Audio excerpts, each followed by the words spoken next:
Hey guys, welcome back to Cough Country. This is Steve with your cannabis news. I'm pumped you're here on a hump day. I've got something to get you through it. Let's check it out, huh? Today, Florida man is going to be able to vote on legal cannabis come November. It sounds all great, but all is not as it seems. I'll tell you more. That guy over there is David Lee Roth. He says he smokes more weed than anyone alive. I didn't believe him, but I guess he's got a bill to prove it. We'll check it out. And we wrap up in Brazil, where scientists have found a face of CBD that you have never seen before.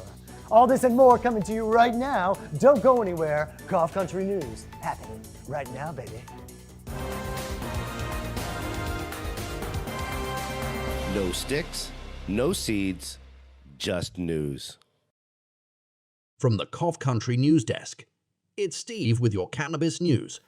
That legalization train is a-rolling on to Florida. And just like in Ohio, the people will get to speak again. A citizen initiative is about to put legal marijuana on the ballot for Floridians, and they will get to decide for themselves whether cannabis is dangerous or not. But hold your horses there, Hoss. There's a lot of political hooey flying around here, and things may not be as innocent as they seem.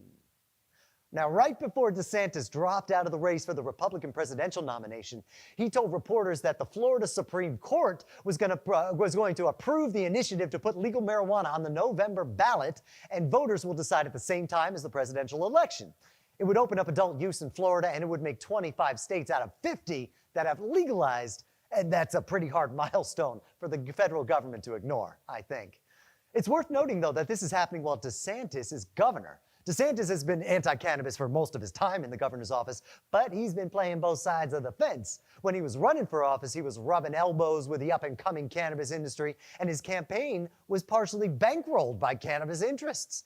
In fact, the first bill he signed into office was to legalize medical cannabis in 2016.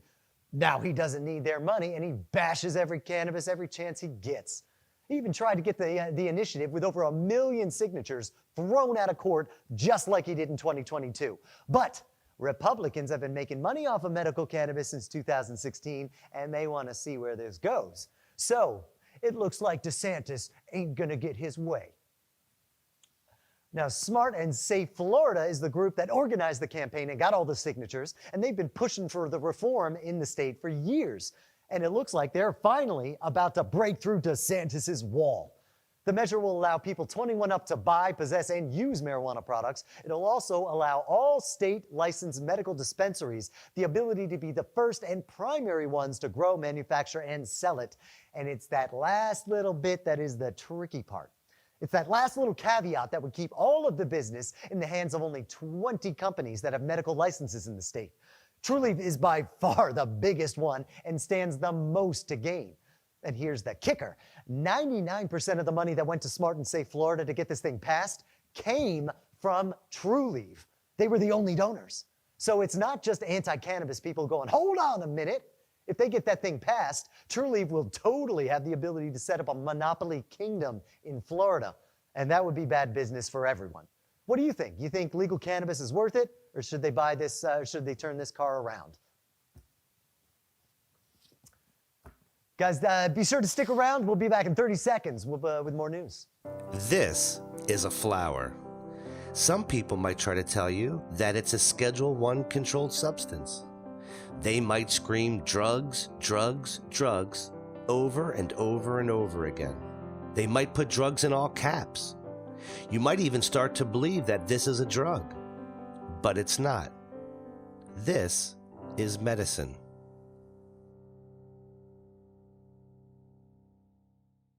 Welcome back, guys. Thanks for sticking around. Of course, we got more news for you. What'd you think? Come on.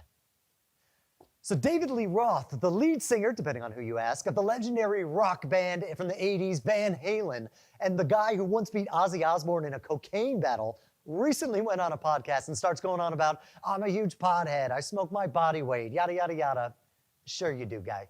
Then he gets on his phone and his business manager tells everyone he's got a $92,000 weed bill at his local dispensary. Are you kidding me? The guy says he's a really hyper person, and I don't think he's lying, and that weed brings him down to a more normal level. And he's done so many drugs, even Ted Nugent thinks he's out of his mind. But how is that even possible?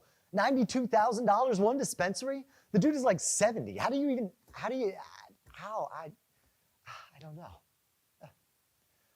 Now, at this point, you probably thought CBD doesn't have too many surprises left for you. Yeah, I know. It's really good for you. You get it from hemp, does all these things, yada, yada, yada. Well, open up your skull, brother, because I'm about to shove some knowledge in there. The Brazilians figured out how to get it without going anywhere near cannabis.